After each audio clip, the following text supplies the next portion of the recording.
Well. Welcome back. I feel like we've been gone for like 3.5 years, but it's only been 2 weeks. Forever. I know. Welcome to Forever. the PvP Live podcast, episode number 14, actually.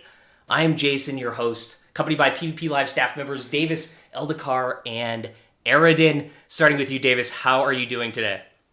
I am doing just grand. How are you doing, Jason? I'm doing great. I love your flannel. I actually just had a red flannel on, and then I took it off because it got too hot with the lights on, but that's another story. Jeff Eldakar, how are you? I'm doing great. I'm just happy to be back from the holidays Yeah. and getting back into the swing of things here. Yeah, me too. Danny, how about yourself? I know you got wow, I see a cattail. Okay, I like that. I like that cat. You know what that looks like? Oh boy, look at this little kitten over there. Oh boy, Danny, how are you Coming doing? to say hi. Oh man, pretty good. Trying to batten down the hatches and survive this blustery winter storm coming through here. Yeah, you got some crazy stuff going on there, huh? Yeah, Shutting down the roads and everything. Yeah, they declared it a state of emergency. No vehicles are allowed on the road unless it's an emergency vehicle. It's pretty crazy, man. They're low temperatures of like negative 53 with wind chill. It's gonna be fun. Jeez. Well, Yeah. good luck with that. Another thing, That's real quick. insane. How was everyone's holiday? I am actually glad too that they're finally over because it's. Oh, and I man. do like the holidays, but it's such a disruption. Like me and Eldakar were talking earlier. It's the Christmas holiday is basically like almost a whole month without anyone basically doing anything. Because you have Christmas and New Year's, and it's a big time sink, is what it is. And How- it's personally speaking, afterwards it's so hard to get like motivated and back in the groove of doing things. Right. It's yeah. I think the holidays last a little bit longer than their designated time slot because afterwards you're just so drained out and wiped from it that you just can't really get back into the motion of things. Yeah. I'm kind of glad they're finally over and just Yeah. done with. Now we have a brand new 2014 year, the first podcast of the year. Very exciting stuff. Anyways, let's jump into the first topic of the day, and it's actually it's about leaked racials for Warlords of Draenor, and obviously these are not confirmed by any means. These are not, it's kind of, I guess, a rumor going on. But if someone actually wants to link it in chat right now, that link to the leaked racials, that would be great. I can do it. Thanks, Davis. Basically, someone came upon, I don't know, in private forums or whatever, about some of the different racials that are being changed in Warlords of Draenor, which is coming up. And the first one that I actually want to talk about is Night Elves, Touch of a Loon. Increases haste by 1% at night and crit chance by 1% during the day. Now, this could this is actually really interesting because this affects raiders and PvPers. It's not a big, 1% is not that much, but it's still it's interesting that they're doing a day and nighttime, rotation. Davis, starting with you, just with this first one, the Night Elves new racial. What do you think about this? Well, when is it nighttime and when is it daytime? Like, what's the That's true. actual day-night cycle of an arena, etc., etc.? This is all information that we need to know. But I don't know. I think it's kind of cool that it's not going to be a huge difference whether you're raiding at 6 in the morning or 6 in the evening. I don't think, but. Well, it's interesting too because, like you said, we don't know exactly how Trials of the Gladiator is going to work or what time frame it's going to be at too. So I mean that could actually affect at least Alliance players a lot of a lot of different configuring, I guess, or what's going to happen. I guess, like, maybe it'll always be at a certain, like, maybe Trials of the Gladiator will always be, like, in the evening. So, I don't know, maybe it'll end up being that you only ever have one stat in Trials of the Gladiator, which is But now- a nighttime stat. I mean, it's cool. It's a kind of, I guess, an interesting way to shake up the whole racials thing that we've all gotten used to, and some of them are kind of follow this theme already of 1% haste. There's something with goblins, and I don't. But how much difference does 1% really make? I mean, it's just 1%. It's like, you have a penny out of a dollar. You're not really rich, and you're not, you know what I mean? Like, so I don't think it's going to make that much of a difference. It's kind of like a cool, different, novel way to do it. But overall, in the grand scheme of things, I don't think it's going to make a big deal. I can think see what you're saying there, Danny, but at the same time, I'm sure we've all had experiences where you're fighting a really, really close match and you get somebody down to like 10 health and they manage to pull back, and 1% could have made the difference there. It could have won you a game. But I mean, yeah, one like- one Lost you again. percent, 1%. If I think That's about like the time, that's like trying to roll a snake eyes out of 100 rolls. You know what I mean? Like, Yeah, I agree. know, but it it's is like- pretty minor, but it can affect the outcome of matches. And there are people that want to min max, and I think this is a really cool feature. It's pretty fun, but I'm still worried a little bit about people that feel like they have to min max, and like this is going to restrict when they can play even more. I mean, if they're playing a night elf, does that mean and they want crit? Does that mean they can only play at night? And if that's true, is that going to restrict their playtime to only the Trial of the Gladiator periods that fall at nighttime? I mean, it has the potential to create problems, but I think the idea is in the right place, and I think it could be fun for people who aren't trying to min-max. Right. Yeah, I think it probably, I would say mainly or more so affects probably high-end PvE raiders, right?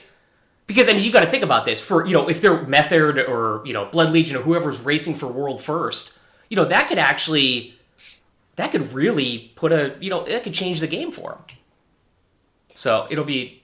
That's ahead, true, John. but at the same time, I think the logistics of when they can get a group together are going to trump that tiny little difference in whether you're getting 1% crit or 1% haste. That's true. And everybody is going to be getting it at the same time, presumably. So if you've got the haste, everybody else has the haste, and if you've got crit, everybody else has crit. So it's fair. well, I mean, an interesting thing to note here is that there's no more breakpoints on haste either, or at least that's the talk going forward. Is that they're going to kind of remove that play style of hitting that haste breakpoint. So, but still, I guess theory crafters are going to theory craft, and they're going to figure out what stat is better for that specific spec, whether it's balance or feral or resto, and yeah, night elves or I'm thinking just druids here first because I don't know, night elves, druids, just kind of, but for any spec really, priest, mage, anything that night elves could play, and I think what's going to happen is there's going to kind of be this like weird. If something like this were to go through, now keep in mind, everybody, viewers, and everyone here, even that we're not even in beta yet. This is Right. if anything, if any of this information has any bit of truth to it, it's kind of like this is what we're thinking. Give us some feedback on it. It's by no means concrete. So what I think is going to happen is the player base is going to say this is weird. We don't. I don't want to plan my playstyle around the 1% buff that's beneficial to my class. Well, not to mention, I Absolutely. mean, most people have full-time jobs, too. I Yeah. mean, you're not generally... the majority of people aren't going to be able to play, Monday through Friday during the middle of the day. It's just not going to happen. And like Davis was kind of saying, too, is it's kind of interesting to see, when is nighttime? When's daytime? How are they going to determine those time zones? But like you were saying, Danny, too, nothing's set in stone right now. Right. This is just, Yeah. this Even is if- speculation. It's a novel idea though. I think it's kind of cool. I think it's Yeah. interesting, for sure. Maybe Even if we actually see this show up in the beta, it's still not set in stone. Things Right. change all throughout the beta, and they have for every Blizzard game. Just because something shows up doesn't mean it's set in stone. People or the developers can and do accept feedback, and they actively seek it out. So if people don't like it, I'm sure they'll change it. Moving on to the next one, probably one of the bigger ones, I would say, because I would say most people choose Undead because of Will of Forsaken, right? I mean, that's, I would say, Yeah. I don't know mainly, about right? most people choosing it for that, but a lot of people certainly. A lot of people, I shouldn't say most, you're right. I would say a lot of people, especially, high-end players, PvP or PvE, well, mostly PvP, would choose, Undead for Will of Forsaken. And in the leaked racials that we found, they're changing the cooldown from 3 minutes down to 2 minutes. So, No, up from, I'm sorry, change to 3 minutes, up from 2 minutes for Will of Forsaken. Davis, going to you. Do you play in an Undead Rogue? I think so, right? Not anymore. I'm a Oh. human rogue now. Oh, but God. I What did. scum? Well, Davis, what do you think? I mean, what do you think about this change? That's kind of a big deal. Yeah, I mean, it is a pretty big deal, but as I was saying earlier, I'm kind of used to Blizzard messing around with Will of the Forsaken at the start of an expansion. So, I mean, We'll talk about. I they've mean, changed what were the the changes before? oh, so it used to like last for like, is it 5 seconds, 6 seconds, or 3 seconds? Oh, it lasted for some duration, and you were just Yeah, immune yeah. You could to preemptively hit it. so you could just pop it, and you were just immune to fears and whatever it removes. Charms and Um, and then I don't know, they messed around with the cooldown a bunch. It used to be, and it used to not share the cooldown with the PvP trinket, and now it does. And so now it's a 3 minute cooldown. I don't know. I don't really mind. I don't think it'll be super huge, but I guess it's pretty big. It doesn't change the amount of times you can use it by a substantial This portion. is the one that I see a lot of people whining about, right? I mean, I feel like a lot of PvPers at least, this would be the one that I feel like a lot of people are going to be like, what the heck, Blizzard? Come on, right? I can Jeff, What see does it people do? being up in arms about the stone form as well, okay, Yeah, but right. Stoneform definitely, is definitely these two. They Yeah. have the potential to impact things a lot more than the Night Elf Rachel or any of the other racials. Well, Jeff, I mean, overall, what do you think about this change for Will of Forsaken? Uh, I think it's worth at least trying out because, like you said, a lot of people have tended to go uh, Forsaken for this racial. Right. And if something is that strong that people are rolling a race specifically for that racial, I think that goes against the idea of what Blizzard is trying to accomplish with the racials. They want them to be fun little side benefits and not the reason that you're choosing a certain race. So if it really is powerful enough to make a significant portion of the population roll undead just to get it, it probably does need a little nerf. Danny, going to you. I mean, what do you think about the cooldown raising to 3 minutes? it's if it just looking for taking it for face value is kind of disheartening, I guess. Like I play undead warlock specifically for Will of the Forsaken and having that fear break and fear is I would arguably say one of the strongest CCs in the game. I mean it's as far as warlock goes, it's spammable. It doesn't really break on damage like it should.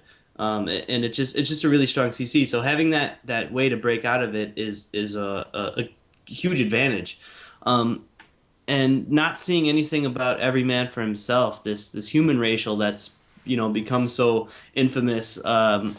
It's kind of like Will of the Forsaken to me is kind of like the counterpart to Every Man for Himself. It may not balance out exactly because it's not a free trinket, but it's still kind of like the horde version of a get out of jail free card, so to speak. I think 3 minutes might not be so bad, especially because a lot of other classes, for example, like priests with fear ward, monks with nimble brew, there's other like healer classes, which is probably who takes the majority of the CC in a fight. Those two in particular have a lot of ways to break fears. So balancing that is kind of, I guess, maybe you do start at the racials, but I would like to see either every man for himself get hit or changed, or if it does go to 3 minutes, I would like to see it not overlap with the PvP trinket. Yeah, But that's actually true. yeah, it's going to be interesting to see the exact details for it. Another one, like I said, we're not going to go through all these, but just two more that we're going to go through. Dwarf Mace specialization has been replaced with Might of the Mountain, which increases critical strike bonus for damage and healing by 2%. So I mean that's a pretty big chunk. That's not 1%. That's 2% up. I mean that's high. Danny, starting with you this time. I mean, what do you think about this? It actually something else you have to think about too is what I don't know the exact statistics, but what is the statistic of how many people play dwarfs? Shaman for dwarfs and Draenei are the only ones on Alliance side, so it's kind of I caught up. mean, it's gonna be huge for Restoration Shaman Right. that plays dwarf. Being able to, you're basically, you're getting out of a hex. So that's because a hex is a curse, and also clearing bleeds, a damage reduction. I mean, it's That's gonna the be stone form change. yeah. Oh, I'm sorry. Yeah. We were talking about the crit and for damage and healing. Oh. I mean, sorry, I got a little That's all got right. a little excited here. That's all right. I mean, it's I don't know. It's kind of like this. It's something that they want to. They're talking about changing these racials anyways because before they had extra expertise from wielding maces, which was extra hit. Which I guess if you factor in everything with the math, maybe it does add up to that amount. So I think it's kind of just a rebalancing, shuffling around the expertise that they did get from using maces before. Not really a big deal, I don't think. Um, Kind of just shifting those stats or the bonus you got to another place, really, Just which is oh, which go is ahead. kind of something they mentioned that they were planning on doing. So Just to clarify too, what Danny was talking about, stone Yeah. form is Sorry being about changed for dwarfs as well. It now also clears magic and curse effects in addition to basically everything else, and it provides 10% damage reduction for 8 seconds. So Yeah. I mean that is actually that's huge. it's a pretty big deal. I mean it's a passive and on use too. Eldakar, going to you. You know what do you think about these dwarf changes? Both stone form and the crit chances. I think the crit chance mathematically is going to balance out with the other racials in terms of, just a flat damage boost. Yes, it's 2%, but it's only applied to a fraction of the hits that you're doing. So, I mean, if you had 50% hit chance, it would only be applied to 50% of your hits. So it would effectively be like 1%. Right. So it's really not that much bigger than the other racials. It just looks that way on the surface.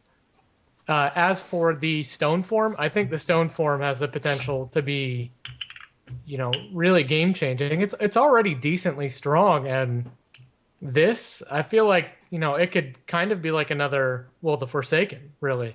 Yeah. So And it's going to get you out of so many different things Yep. that I could see a lot of people really rolling dwarf just to use this in PvP. the only thing I don't see on the new stone form is it. Oh, magic and curse Yeah. effect. Yeah, I mean that's basically It's a everything. That's a trinket, man. Yep. I mean, Yeah, it pretty a much trinket, is. Yeah. a trinket that gives you damage reduction. So, the only thing I can think of that it wouldn't get you out of is like physical thing, like a warrior fear, Mhm. or like stuns that are on the Yeah, physical physical table. stun. Yeah, but other than that, I mean, sheeps, fears, uh, hexes, all that stuff's a magic or a curse. So it's it's gonna Yeah, be pretty it's gonna get strong. you out Oh, of yeah. a lot. Yeah. Davis, are you considering switching your race, changing your rogue from human to dwarf over this change? I could definitely go dwarf. Yeah, I could see myself as a dwarf. No problem. What do you I think would, about these changes? I mean, stone form and the crit chances. well, I mean, the crit chance thing, I mean, the passive stuff never really interested me that much. But the, I mean, it's like a free trinket. Like, Right. getting out of deep freezes, yes, I would like that. And that's so good for rogues because you can get so many restealths off of that. I guess I'm gonna have to go dwarf. But I Yeah. can name myself something appropriately Scottish now, like There you Angus go. McBeef or something Ooh. like that. Can someone write that down right now? Angus McBeef. I just want to keep that for future man. reference. Moving on to the last racial that we're going to talk about, and I just say this for last because we'll talk about it real quick because it has really nothing to do with PvP. But the Troll Beast Slaying now increases XP earned from killing beasts by 20%. And, the reason Jeff was bringing up too, the reason why this is interesting is too, it's world firsts, really. So Jeff, starting with you, just real quick, what do you think about this change to trolls? I don't think it'll be a huge thing for really anybody. Obviously, the race to world first, level 90, and that kind of, or level 100, Right. is only going to go on for a few days. It's a one-time thing. But few hours. historically, Few hours, yeah. historically, people that are racing for these world first titles and world first level whatever tend to find large groups of fast respawning mobs and AoE them down. So if a troll could find a large group of fast respawning beasts and AoE them down, they would have a huge advantage. I could see people that go for these titles actually race changing to troll just to do this. I But mean, just But I outside of don't that, it's I don't not really a recall big thing. I don't recall exactly, but I thought I saw something. I mean, I guess I could look it up, but for the sake of the show, I'm not gonna take myself away from it to do this. But I recall somebody saying something about world first achievements are being taken out. yeah, someone just said this in chat actually. I Yeah. didn't. Oh, They If said it's it in true, it's BlizzCon, terrible. but I didn't see that. I Maybe didn't it's see true. that I don't know. either. And if it's true, I don't like it. I Yeah, think that's Oh, it's kind of see- weird. That's a fun See, See, achievement. there you go. I wasn't even reading chat when I said that. I had our outline up, so I didn't even see him say that. So that's two people that heard it. So I don't know. Well, what's interesting is I'm glad we actually just brought this up because we have a very own world first achievement with Davis. Davis was No, just it's not world first. It's just realm. realm. first, okay? You were realm first 90 with a rogue, right? On your Yeah, server? I was. Yeah. And I think I was troll at the time, actually. No, I was night elf. I was actually the realm first No, 80 I on my was troll. server. I Like was 80 troll. period. Oh, we have a couple then. Uh, yeah, I was realm first 90 rogue on a troll rogue. So I was ahead of the curve. I already knew that this was coming. And so yeah, I'm ready Well, now to this is go interesting. troll Now again. it's I kind of misread this. I wasn't even thinking about this. Now is world first being removed or realm first being removed? Well, there are no achievements for world For world There's first, only right? the So it's realm first. Okay, achievement. that's what I thought. World first is something entirely fan tracked. Hold on one second. Is stream of you on first level? Oh, interesting. Okay. Said Tom Chilton told us in an interview on Virtual Ticket Stream that there would be no realm first level 100 achievements in Warlords of Draenor. Interesting. Someone just said that in chat. I'm gonna believe it because it's quoted and looks. If you're real, if you're but- trying to link the quote, Ivo, send it to Aridin, Aridn. I'll type my name in chat. I think that's extremely unfortunate. Send it to I me in a mean- PM, and I'll paste the link for you. My Yeah, that's favorite really- part why of would the they do that? expansion is racing for these. I mean, I love it's following just a it. fun little race. Why remove fun from the game? It makes no sense. Well, and not to mention too, mean- with the popularity of Twitch now too. I mean, think about Yeah. how many people are going to be going for Realm first. Why would they even? I don't understand why they would take that out. How's that a downfall? They seem to want people to enjoy the leveling experience more, take their time, and enjoy the quests that they put so much time into. But most of the people that do these races for Realm First take their time and learn the quests and read the dialogue Yeah. when they're playing it on the beta, or at exactly. some other point leveling at all. Just because you're not doing it on release day doesn't mean you're never doing it. So I totally disagree with this change. I think they should put them back. I agree. It seems completely silly to me. Like, I mean, that's Well, just they there's a are- they whole are- subculture of people that just love doing Realm first, in a new expansion. So that's just Athene. that's ridiculous. Yeah, there you go. Yeah. Athene, the greatest paladin in the world. Well, I Yeah. think he's so far detached from World of Warcraft now. I don't Yeah, know if he's going to be getting into that. Maybe he'll come back for a world first if they put it back. Who knows? But I think they kind of started this like neutering process of the achievements with MOP. I think they took out like realm first classes.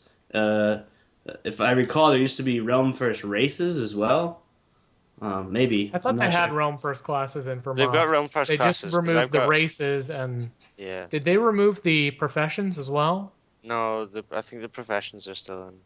They Um, removed so it's just the they races. removed something that used to be in there though. I thought it was classes or something. I'm pretty No, sure I'm pretty sure it's races. Yeah, it's races. Okay. Yeah, 'Cause I think, someone in chat, Magua, actually just brought up with merged realms, cross realms. How would you define a realm first now? I'm guessing. I mean, I'm sure it'd be easy code, but maybe that's one of the reasons. Maybe that's one of the reasons they're taking it out is because of merged realms. Yeah, man. I mean, Maybe, you but- could in theory have somebody get invited to a very low pop realm and have at it. You know. Yeah, and- especially with Beast with that new troll racial. Could be interesting. Well, I don't And- think there's really going to be any low pop realms by the time this although- goes live. yeah, with the the, merges. with the rate that they're merging everything, we're only going to have medium and high population servers effectively. There's going to be no low pop servers left. What's the Yeah, plan? it's- I think. It'll be it's gonna be interesting to see. I really hope they don't take out the realm first though. That's gonna be well. It looks like they're going to though. I don't know. Anyways, moving on to the next topic. You know what though? I want to add real quick. Go Now ahead. this opens up a whole new dilemma for me Oh, boy. because I've always I play Horde normally, Oh, right? another one. Yeah, that's another dilemma. Besides the weather, um, I always tend to level up alliance because as soon as you're alliance, you start doing BGs, you get instant Q pops to get your honor gear, right? And then I go horde once I'm honor geared, like I kind of circumvent some things. So now you're telling me I'm gonna have to be horde to level faster. I'm gonna have to go troll to level faster. Then I'm gonna have to go alliance to get instant BG pops. Then I'm gonna have to go back horde, whatever my preference race is. I mean, unless I stay alliance and just go dwarf. I don't know. We'll just have to wait and see, Danny. Yeah, it's a lot of Maybe I this mean, is Blizzard's plan. 20%, Get 20% Danny's is a money. lot. 20% is a lot. That's the equivalent of leveling up with heirlooms Yep. back in Wrath. Remember Absolutely. the shoulders and the Yeah, chest? but it's only beasts. So There's a if lot you're of playing beasts out in the normally and wild. questing Yeah, normally, but Hemet it's much Nessingwary. smaller. Oh yeah, Yes. those are my favorite. Think about quests. Hemet Nessingary. Okay. Jeff, I his agree. cap- Those are my okay, favorite quests too. I'm gonna Every- laugh when every mob in Warlords of Draenor is an orc, a Draenei, or an elemental. No beasts. There's There's gonna one be beast loads of somewhere, wolves. and everybody's camping it. There'll be loads of wolves, like just random wolves that orcs are riding or something like that. True. Just a True. big pool of wolves. But they'll be and- yellow because they're horde wolves and trolls are horde. So they won't give XP. Do yellow mobs give XP? I don't know. We're getting off topic. Yeah, here. all right. This is I don't even know what we're talking about now. Let's get back on to PvP talk. Moving on to the next topic.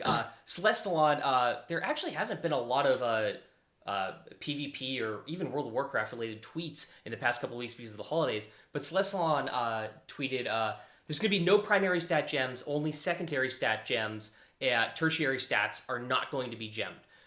Going down to Jeff actually first. What do you think about this? You actually brought up some really interesting points. PvP power could be more valuable, and there could possibly be no gems on PvP gear. Yeah, well, with the current design that they've laid out for PvE gear, where gem sockets are at least primarily going to come from, random appearances on drops in raids and dungeons and stuff like that, and they're not going to be on gear by default. Mm-hmm. Where does that really work in for PvP gear? They haven't explicitly said it yet. So we don't know if we're not going to have gem sockets on PvP gear at all, or maybe if we're going to have them, but it's going to be far fewer or only on a few pieces of gear, or if we're going to have those same kind of random stat appearances on PvP gear. We just don't know how it's going to work yet. But the fact that you can't put primary stats in there really reduces their value. I mean, secondary stats are still valuable, but primary stats are clearly more valuable, and it looks like they're going to become even more valuable in Warlords of Draenor. So this could potentially reduce any kind of disparity between PvE items that have gems and item level equivalent PvP items that don't have gems. So overall, I think it's good. And really, being able to gem primary stats made it a boring choice. It made it just like a fake choice, essentially, because everybody just gemmed primary stats for the large part. This actually introduces some real choice. Well, say they take out the primary stats, but what if they actually put a huge buff to the secondary stat gems? I mean, to maybe even it out. I don't know what I mean. Is that a possibility? They could do a huge buff to the secondary stat gems, and we really don't know what they're going to do with that. They're clearly revamping secondary stats. They're looking at changing the percent damage that you get from crits. They're clearly pulling out hit and expertise and other things like that. So, and they're revamping haste, so there's no longer breakpoints. They're clearly, going across the board between all these stats and revamping them. And I suspect they're going to want to make haste and crit relatively equal for pretty much everybody, so that it's a real choice based on your play style which one you end up going with, or if you're going to go with spirit or something else like that. They clearly want it to be more of a choice.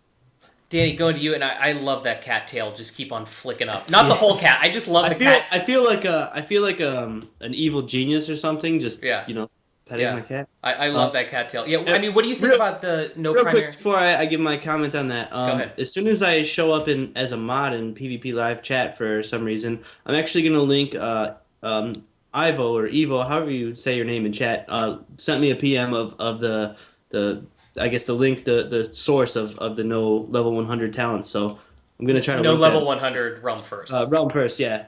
For some reason, I'm not showing up as a mod, but as soon as I do, I'll link that. So just keep an eye open. It's up. Um, It's up. It came up. So oh, is it? Oh, Yep, it's it's showing up. as yeah, okay. Well, there it is. It's showing as deleted on mine. But anyways, the I kind of get this impression that they're kind of going the route of like Diablo and the way their gear is, where it's kind of like you sort of get random stuff on your gear, but it works for your spec, if that makes any sense. So like a gem slot is kind of going to be like this random occurrence. It's not like at least I could be wrong. At least this is what I'm getting from all of it is like, a random gem slot appears, right? And in it you put your secondary stats, which and if I'm wrong about that, then I'm wrong.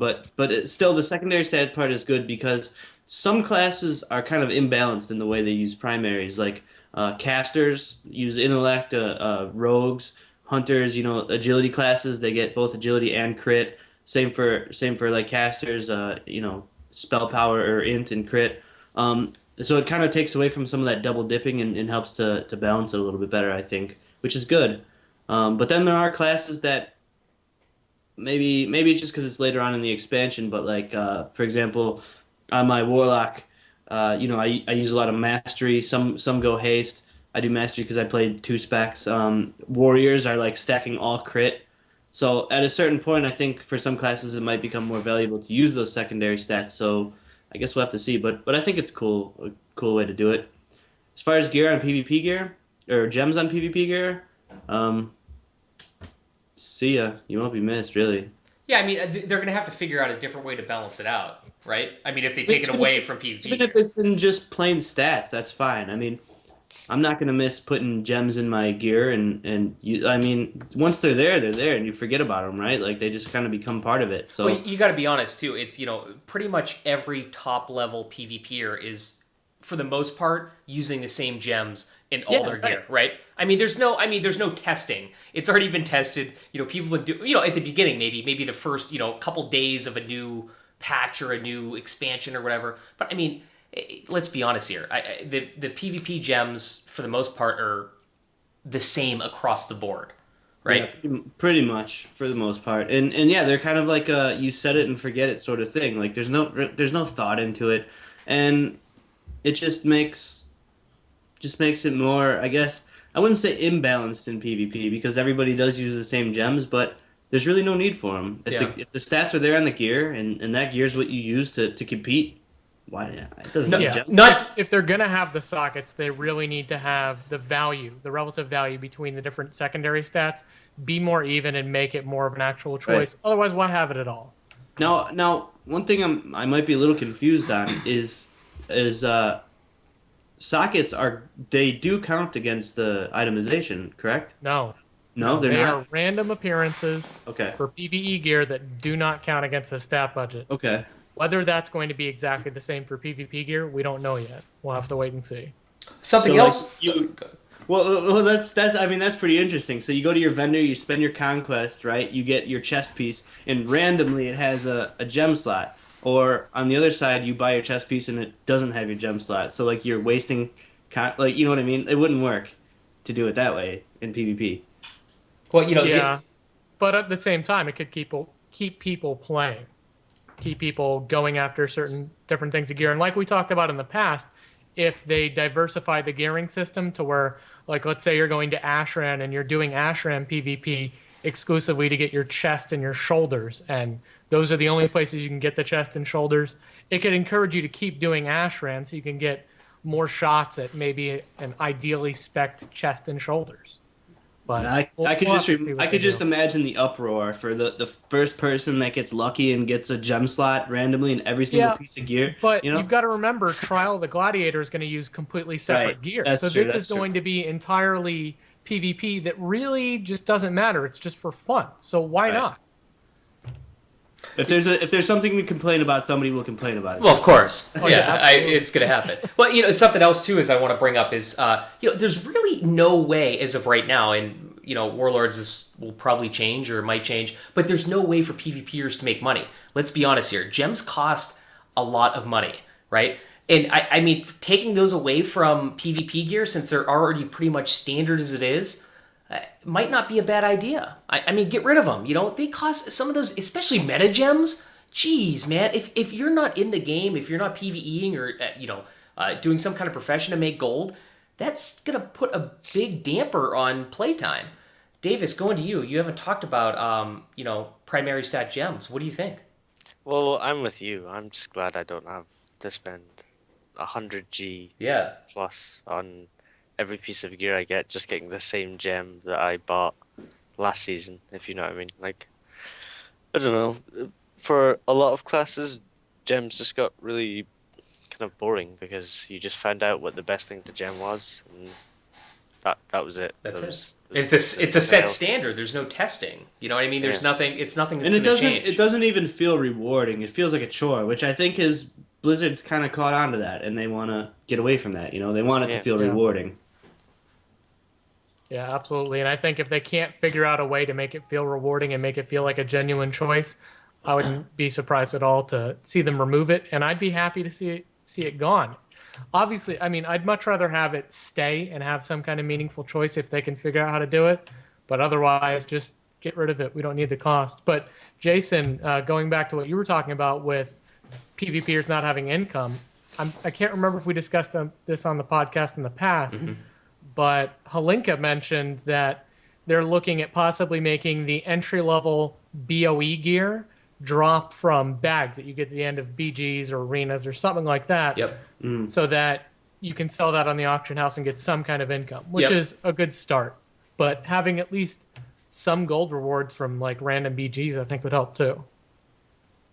Like after a short period of time, that gear becomes so irrelevant that you don't keep making gold from it, if you know what I mean. Like, are people Well, still making actually, gold it has from... been updating every season so that it's not. So, for example, this season's blue starter gear is miles ahead of the first season of MOP's blue starter gear. So, like, it updates and it's a stepping stone. But yeah, I don't. But I've never even Yeah, like, touched I that easily gear bypass. since. Like, Very- I would rather very just go first into week of the season, BGs. right? Yeah.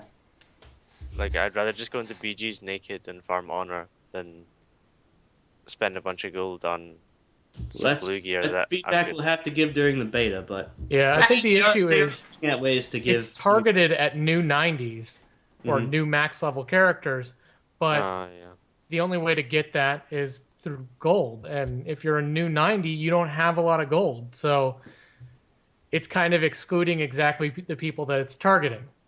So, Actually, that's why it loses Well, I'm an popular- old player and I'm really poor, so Yeah. yeah, I have no It gold. also brought PvP gear and PvE gear closer together in terms of being able to use one for the other activity. And it looks like they're trying to continue that trend going into the future. So, I mean, if you've already got a set of looking for raid gear or something like that, then you probably don't need it. So the market for it is definitely small. So I think that they should include something else that you can use to make money, for sure. consumables. Yeah. Kind of talking about gearing, and actually, I wanted to talk about this 2 weeks ago, but we didn't have a podcast. I finally hit 90 on my Warlock, right? Danny, how long did that take me? Like 6 months?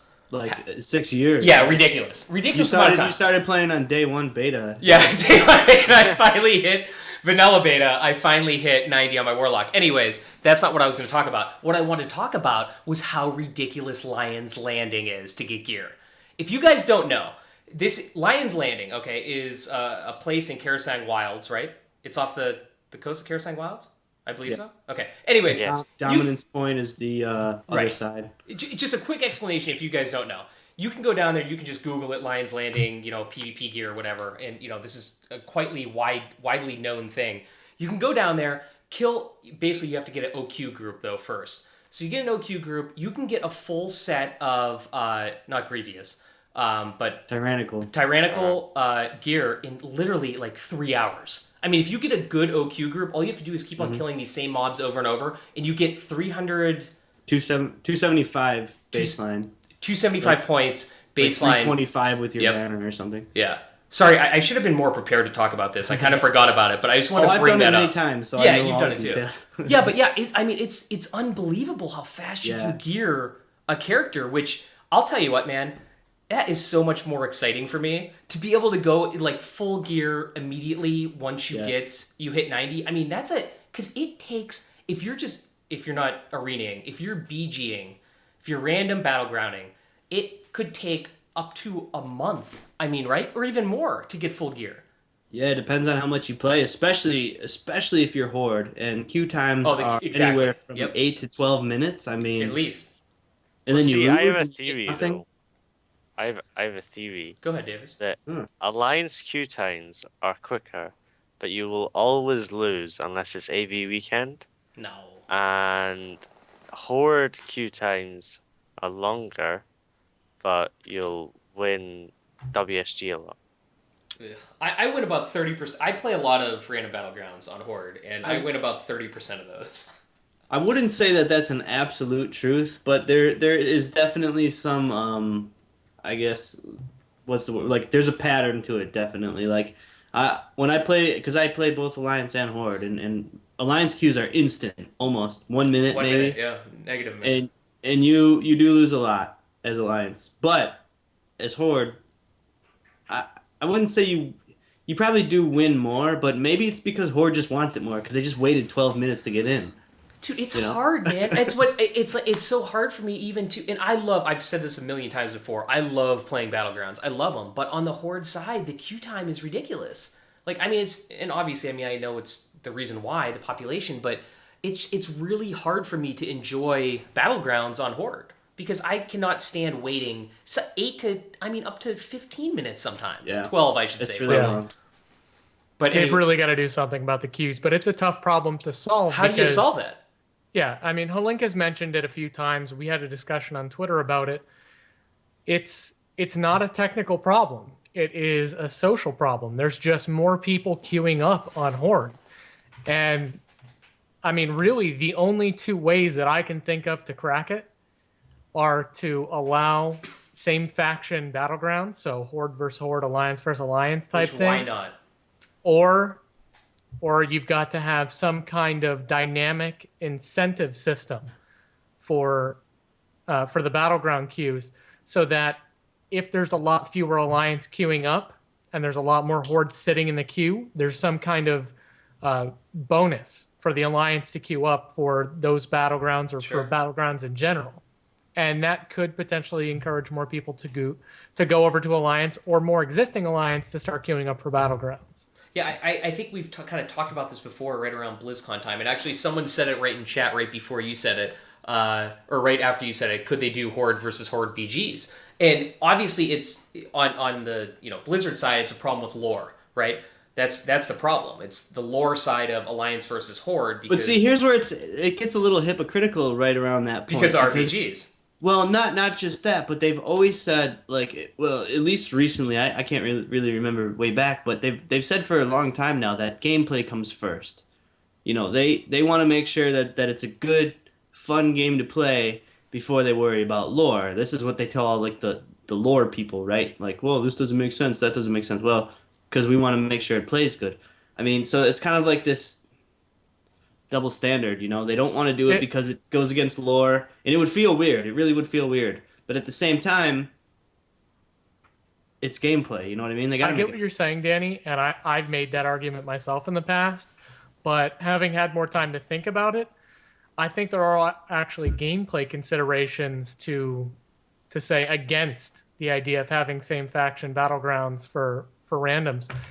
If in this current infrastructure of cross faction groups and realm mergers and all this other stuff, if they made it so that Horde could queue against Horde in random battlegrounds and all this other stuff, and there really was no benefit, no motivation to go over to the Alliance, I could see the population just continuing to migrate towards the Horde, and eventually we'll see a situation where the Alliance could potentially die off as a player faction with very few people playing it. I wouldn't really say that extinction. because no, I wouldn't say that. But what I would like, because it seems to me, at least the last few expansions that there's always been this kind of like wave, everybody goes to one faction, then they go to the other, and then back and forth, and really only the true diehard people stay one faction. But for the most part, the PvP population tends to sway and move back and forth. Like I don't know if like in Kata, almost everybody that took PvP seriously was Alliance because of trinkets and a lot of things. And Alliance queues were actually pretty long back then. Now it's swayed back to the Horde, and we could see potentially with these possible leaked racial changes, we could see it swaying back to the Alliance. So I wouldn't say it'd be the extinction of one faction or the other. I don't think it would necessarily mean the extinction of one faction or the other, but there's definitely a danger to it. And like you said, these swings have been happening for a long time, but the population has been much more insulated in the past than it is now. We had server breaks, we had all these other things that made it so if there was a large swing in population on a single server, it didn't really impact the overall game community. But now that everybody is pretty much linked together, if there's a large swing to one faction, like we've kind of seen a swing to the Horde, then everybody can do cross-realm arenas with each other on the Horde. Everybody can do cross-realm groups and use the new group finder on Horde. And there is really a danger of a snowball effect where everybody just starts migrating to one faction. Not necessarily the Horde, but that seems the most likely case because that's where everybody already is. And it just domino effects and snowballs out of control until a faction could potentially die. I think it's a very real possibility.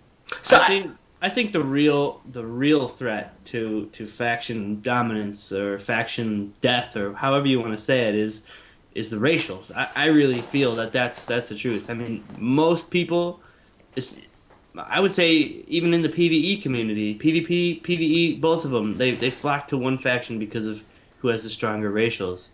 So, in order to get rid of that, they need to, change it. I could see that being a factor, but I think the social that's dynamic. that's where it starts. I would say that's where it starts, and then hey, these guys went Horde. I'm gonna follow them, and then all of a sudden, next thing you know, well, my friends are now Horde because they followed these guys. Now I'm gonna go Horde to play with my friends, and then it just keeps going and going. Yeah, and multiple that's guilds how start moving over to the Horde, and then that's how it happens. But I think it starts with racials, really. Yeah. This is actually one of my favorite subjects, and I don't want to talk on it too long because we have some other stuff to talk about. But the interesting thing is I've actually done it a couple times. I've actually switched factions from Horde to Alliance for instant queue times. But like I've prefaced before, is I love random battlegrounds. I love them. So Jeff, going to you though, just finishing up on this topic, is you actually think if they did Horde versus Horde battlegrounds and the queue times were evened out, you think there could be a big flux,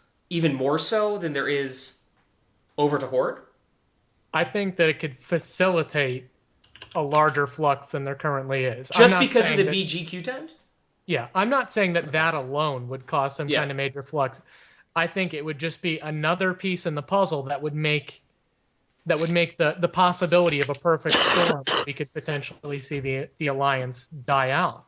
I understand. And I know it sounds kind of crazy because it's never happened in the history of World of Warcraft, but things keep getting put into place that make this more and more possible, and it's happened in other games. So I don't think that we can really dismiss the possibility that it could happen. And really, I like the idea of having incentives for the underqueued faction better. I think that would feel better, and it would feel more natural, and you could maintain that whole Horde versus Alliance rivalry. Well, here's the incentive for me is as long as Alliance win 99% of AV, I'm always gonna ding level cap on AV weekend, grind out all my gear, and then go Horde. So I'm gonna end it on this. Jeff, I totally understand what you're saying, and that could be completely true. I would love to see if this fixes queue times. I would love to see Horde versus Horde random battlegrounds. I really would. I mean, just for myself because I love them so much, and the queue times are just absolutely absurd. It's I guess not absurd, but 12-minute queue times, man. That's a long time to wait for a random battleground. It's a long time to wait for something that you're not. Guaranteed it's a to receive random. something. Yeah, exactly. It's a random battleground, if you know what I mean. Like, Like you're waiting not sitting waiting down, 12 minutes for waiting LFR. 12 minutes for a heroic is not Right. that bad because you're gonna get to the end, right? You're gonna like win the LFR or the heroic. You're not JK, well, you know. terrible group.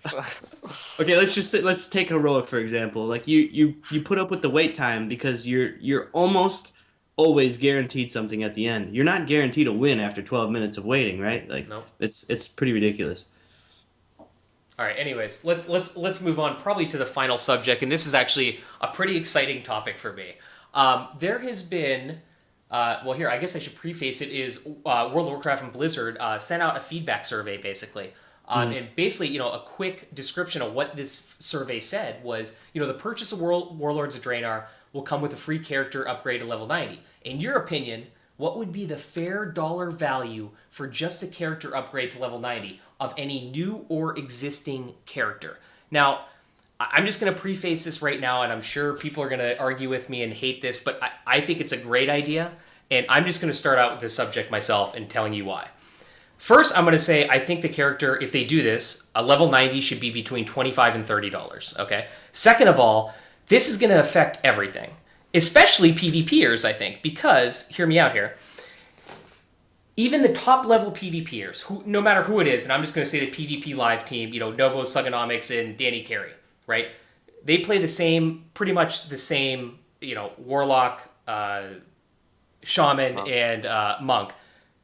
That's their comp, basically. Thug plays, Warrior sometimes too. But what I'm saying is, these high-end players, if they had an instant 90 of some other class, I think this would open up a whole nother genre of different comps coming up because it's so easy to get into a new class, and not to mention too with healers too. Like, oh my god, my comp does, I want a healer for my comp. Boom, $30. Okay, I got a Resto Druid or Resto Shaman, whatever. I'll tell you what it'll open up. It'll open up a lot more spots on the ladder. There you go. Danny, going to you first. What do you think about buying an instant level 90 for... Well, first of all, let's start with this first. If there was an instant level 90, I don't even want to ask you if you're for or against it. If there was an instant level 90, what do you think it should cost? Reasonably. Yeah, reasonably, I think it should cost... Blizzard still has to make money, obviously, and blah, blah, blah, blah, blah. So, what do you think is something that they... What do you think they should go for? I don't think it should be any more than a faction change, which is $30. Yep. That's the most I would pay for a free character. A lot of people might say, well, the time and money and equals out to more than that, and we don't want too many people rolling free 90s, but who cares?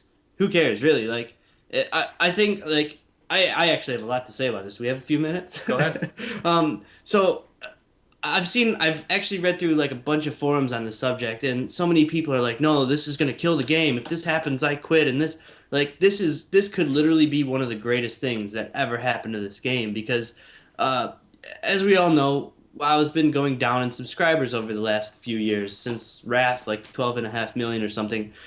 And I'm sure there's many new players that really want to get into WoW, but they see like, oh, I gotta buy all these expansions, then I gotta level all the way up to 90, then I gotta do this and that, and it's months before I'm even playing with my friends, right? Here you go, play with your friends, right? Spend a little extra money, play with your friends. It's great.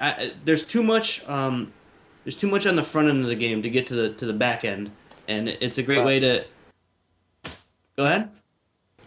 Well, the only problem I have with that is, can you imagine how good you would have been at WoW if you didn't have to Right. level up? Yeah, I knew this subject was going to come up. Well, that's another thing. Is I mean, in recent times, since like Cataclysm, even Wrath a little bit, and now MoP, how you're not really using your full rotation or anything while you're leveling up, right? You're pressing like 2 or 3 buttons and just killing mobs over and over. Like, you're not learning how to play your class till you're at max level. So, sure, you might have a little bit more background on what your abilities are and what they do as you're leveling up, but you're really not getting into the meat of your class until you're at max level. So, Well, with that subject right there is, basically that's not going to affect high-end PvPers or high-end PvEers. Of anything, it's going to affect, new people coming in, or new rerolls or people that have never played that class before. Well, but what I'm saying is, experienced players have some kind of handle of general dynamics, or general rotations of what each class or spec plays. The only thing it's going to affect is, basically, bottom end random battlegrounds that I like.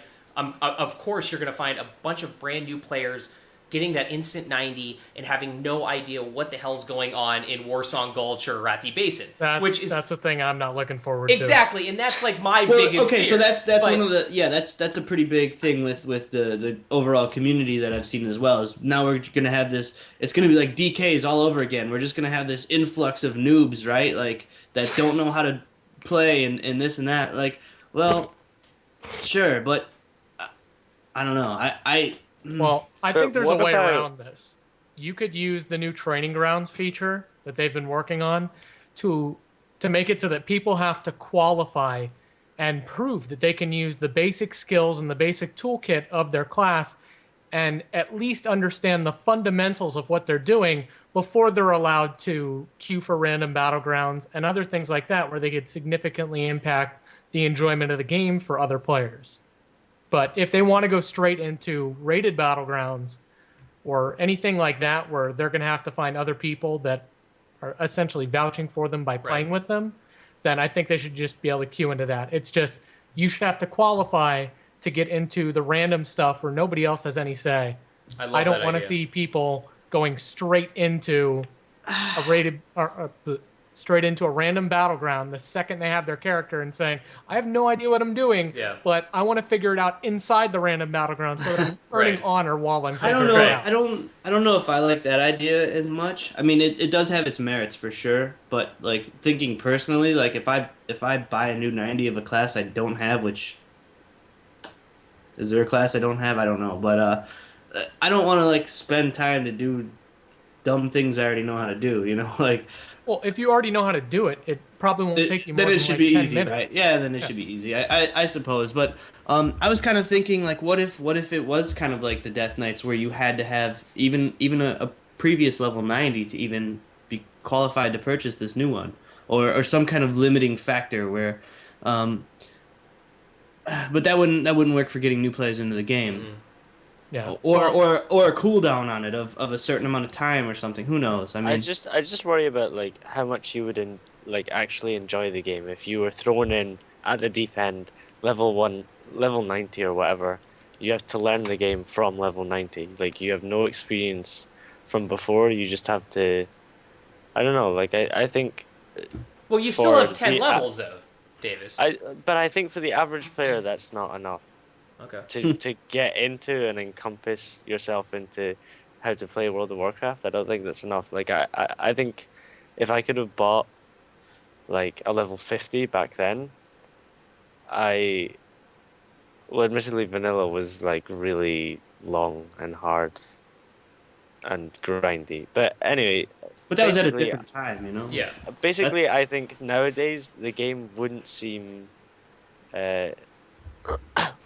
appealing enough if you got all your stuff free and stuff like that, and then you just got super intimidated by how much stuff you had to learn how to do, and then you would have to be learning your rotation at the same time as you're trying to come to terms with how much hit and expertise you need and all that. Well, obviously that's been taken out, but like you see what I mean. There are difficult concepts you would have to learn at the same time as the very basic concepts. Yeah, you're trying to learn the micro game and the meta game all at the same time, and I could see that being very overwhelming and intimidating. It would be overwhelming, sure. Intimidating for a new player. But having some kind of training ground experience where you can go in and maybe do quests that focus on, this is a situation where you're going to want to use X spell. So show me that you know how to use X spell to accomplish XYZ in the situation where you'd want to use it. And it would really teach people the fundamentals of the character, but maybe there's just some kind of trial at the end that you can skip straight to and prove that you know what you're doing and get straight out of it. There's so many different ways you could do this. Okay, so it's already been said that we already know this, that you can purchase Warlords of Draenor no matter who it is, and you're getting an instant 90, right? That's bottom line. So what if they kept that, but to actually purchase a 90, you have to have an actual other 100 character before that. I mean, obviously this is all speculation and whatever, but that seems like a reasonable rule, right? You already leveled a level up 1 through 100, okay? You have to have one of those, and then you're able to actually purchase a level 90 for $30 or whatever it is. So you're saying like new players that want to jump in with Warlords of Draenor. You still get that 90. They could buy it. They could still get the 90 and jump in and play with their friends or start Right. the game new, whatever. But in order to purchase additional 90s, you have to have a level 100 character. Exactly. I think that's a pretty low bar, and I'd like that, but I still think that they should have some kind of qualifying thing before you can get into random battlegrounds. Well, Eldikar, before we wrap all this up, and I want to go to Davis too. What do you think a fair number is? What do you think a fair purchase price is for a level 90? I'd say $35 to $40. Okay, I a little wouldn't- higher. Wouldn't say anything higher than that. Okay. Well, you gotta think about it like this. What's the expansion typically cost? About $40, right? Yep. Usually. So, how many people and I would probably even nominate myself for this. How many people do you think are going to buy an extra account, buy Warlords of Draenor, transfer that to their main account, the free 90, and just start from there? I mean, I've Scroll Resurrected probably 7 or 8 times. I Scroll Resurrected twice on 2 old accounts. I've Recruit a Friend myself like 7 or 8 times. I mean, I try to bypass the leveling as much as possible by any means necessary. I could for sure see myself over the course of, the 2 years of the expansion buying like 4 copies of Warlords of Draenor just to get 90s. Like, it's worth it to me because Yeah. Well, but I'm you'd just still like- have to buy the other expansions. Then you have to pay the transfer fee though too. yeah. So you're talking 40, 60, you're talking like $80 altogether. Yeah. Or if you wait for a sale, like the Right, one that's yeah, going Christmas. on now, where it's Right. $15 for everything. Yeah. You're talking Mhm. 30, $45. So Now, you're Might saying make you would do this to botting. get around leveling if they don't provide some kind of option. right, if they don't include it, right? It Davis, might make botting a lot less apparent. that's actually Well, for leveling though, I mean, know a what, lot I of don't- people I don't bought, know I if- believe, for I don't know gold, if botting too. for leveling is really an issue. I think it's botting for Gold. gold and Yeah. honor. Like that's the main. But that's besides the point. But Davis, going to you to finally wrap this up here. What do you think would be a fair price for an instant level 90 during Warlords of Draenor? Fair price for an instant level. And if you can 90. Well, convert that to US dollars, that'd be great. yeah, I think about the same price as you guys have been saying. So I would say £20 or something like that, Okay. which is About what 30. you pay for a faction transfer, Right. I think. So yeah, I think that's a decent amount to pay, and I mean it stops you doing it too much, but at the same time it's kind of cheeky low enough for you to be like, kind of want a warrior. Warriors are good this season, and then you just buy a warrior, and there you go. or if you take a risk and buy something that you eventually end up not liking, it's not really like a huge chunk of money you're out. You know what I mean? I want a refund on my disc priest. Right. Right. Wow. I Trade that bought back this- I bought this disc priest, and really, I'm not digging what you've done with the class. Yeah. It's Yeah. like buying a Chevy Malibu. Last question. Whoa! Was that what you drive? I drive a Malibu, man. Well, I like- I'm returning it. Last question to wrap this up. Real simple, yes or no. Eldikar, do you want to see paid for level 90s, yes or no? Yes. Davis? Yes. Airden? Yes. All right, there we go. Consensus. Paid for level 90s. You heard it here first, Blizzard. I think that's it, guys. I mean, that's it. We're at about an hour runtime. I'm so glad to be back into the podcast scene, and we're going straight back into these every Sunday, 9 p.m. Eastern. Davis, starting with you, any last-minute shout-outs for the day? Shout out to all my new Alliance friends. Oh, there you go. How Oh. cute. Yeah. So Thank you That's for it. joining us. Eldikar, going to you. Any last-minute shout-outs? I want to give a shout out to the chat, like always. Yeah, Thanks for definitely. being here, and thanks for talking to us and linking stuff as we're going through all this. And that's pretty much it. Airden, how about yourself? Same. Shout out to the chat for being here. You guys always make this a cool time seeing what you guys have to say about what we're talking about. And also shout out to, well, not really a shout out, but Blizzard, throw us a bone. Like we need some stuff to talk about. You guys have been slow. Like help us help you. Help. God, stretch we need some us blue back. posts. Come Yeah, on, we need Holinka, something. We need Lore, what are something. you guys doing? But happy holidays to everybody. Happy New Year. Happy 2014. And yeah, I'm glad to be back. So thanks to everybody. As always, like everyone else said, the chat was great today. We had some great interaction. Thank you so much, guys. And please go to pvp-live.com. Bookmark that site. Follow us all on Twitter. All of our names are right down below. And follow us here on Twitch. Guys, until next time, next Sunday, 9 p.m. Eastern, thank you so much. Have a great evening.